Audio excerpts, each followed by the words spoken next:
Hey everybody, Keith Hilson at the Trombone Shop at Schmidt Music.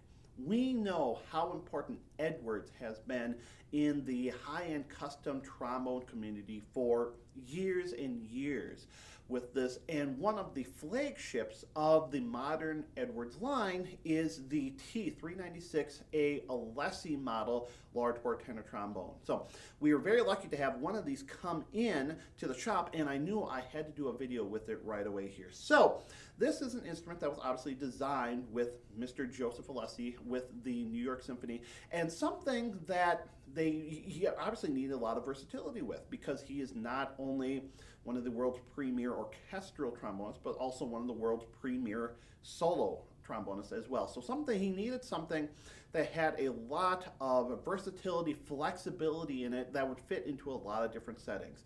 And so this is something that Edward spent a long time working on developing with him. And so there's a lot of very unique features with this that we don't see in a lot of other instruments. So first off, it is a 547 bore, 8.5-inch bell, two-piece bell, yellow brass, unsoldered rim, which gives it a little bit different resonance on the outside of the sound, which we'll talk about a little bit there.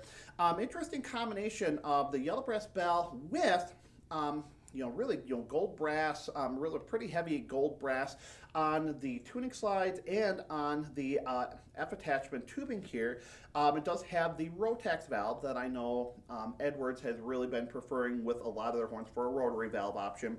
And same thing, interesting mix of the gold brass outer tubes on the slide with the yellow brass crook, a little bit wider setup there. And of course, this does have the Edwards patented harmonic bridge here. So if you haven't seen this before, and it's certainly not a new concept, they've been playing with this for quite a few years, but the whole idea is that we have these little pillars that we can put on the bridge here, depending on exactly the material of the pillar. Is it stainless steel? Is it brass, copper, something else? The size, the weight, where we put it on this bridge. There are 3 different spots to put all this. It can very often change the response, the centering, the sound, timbre of the instrument.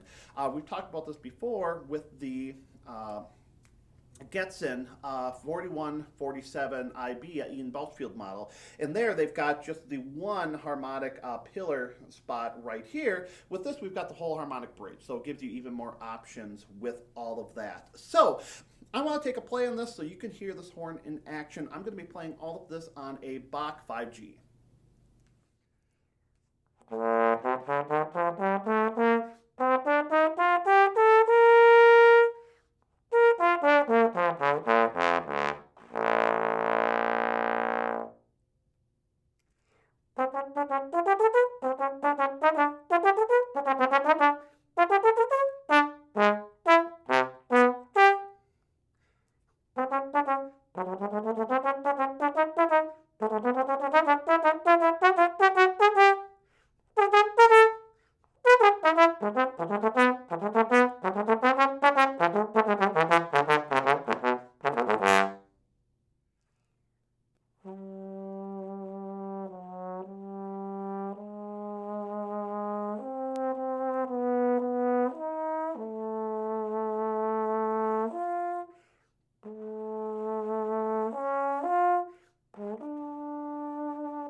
What strikes me right away with the T396 is how efficient it is.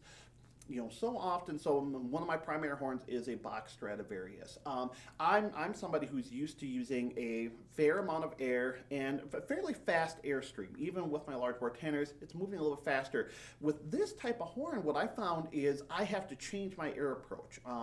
When I start trying to put this faster air into it, the sound really compacts down. Now, I think there's a lot of different reasons for that. I think the valve obviously is part of it, but I think there's some other stuff too where, again, the response just is not locking in as well. But if I hold back, if I'm thinking, again, a little more efficient airstream, a little bit slower, maybe a little bit broader, all of a sudden it centers so beautifully.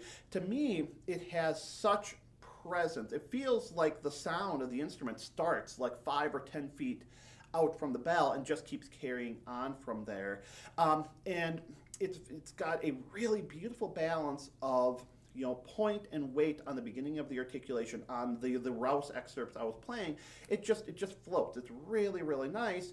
On the Heldenleben excerpt, I feel like I can put some more power into it and things really center nicely.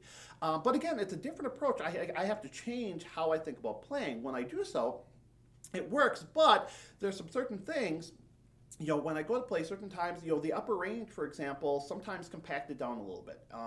I had to work differently to really get, for example, like the B's and C's above the staff to really open up and resonate. And with some other instruments we play, those tend to lock in a little bit easier. So it's a different approach, a different setup, but I mean, it really does, for the person with the right approach, my goodness, it does. It plays really, really well. And of course, it has that Edwards quality of build, which is among the best out there. I mean, everything through here, it's as flawless as you can get from an instrument. So again, really impressed with something I'm really glad I've had a chance to spend some time with. If you've had any experience with the Edwards T-396 Alessi horn, feel free to leave those comments below, or anything you heard in the video. Boy, I like this, I didn't like that. Feel free to let us know. We'd love to have those conversations. If you like the video, consider giving it a thumbs up. If you haven't already done so, consider subscribing to our channel. We'd love to have you as part of our community here. And you can always find us on Facebook, Instagram, and Twitter. Thanks for watching, everybody.